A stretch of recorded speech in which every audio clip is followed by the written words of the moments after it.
Network, ang topic natin ngayon ay ang House Bill number 1318 o yung tinatawag na automatic headlight on intro.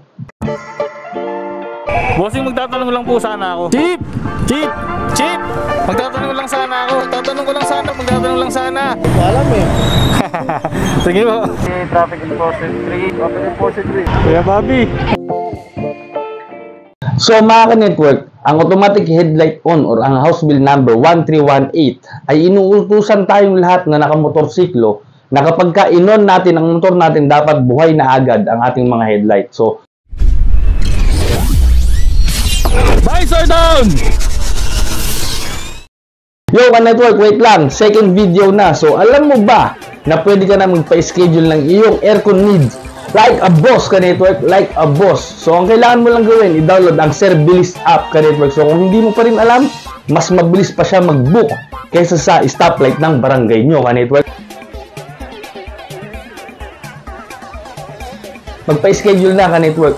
Serbilis app, i-download lang sa Google Play Store kung Android at Apple Play Store kung iPhone mga ka-network. So, let's go back to the video. Para daw yun sa ating kapakanan.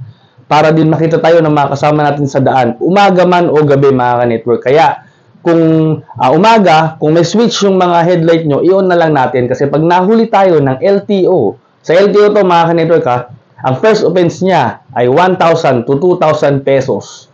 Ang second offense niya is 2,500 to 3,000 pesos. At ang third offense niya ay 3,500 to 5,000 pesos at 1 month suspension ng ating driver's license mga ka-network.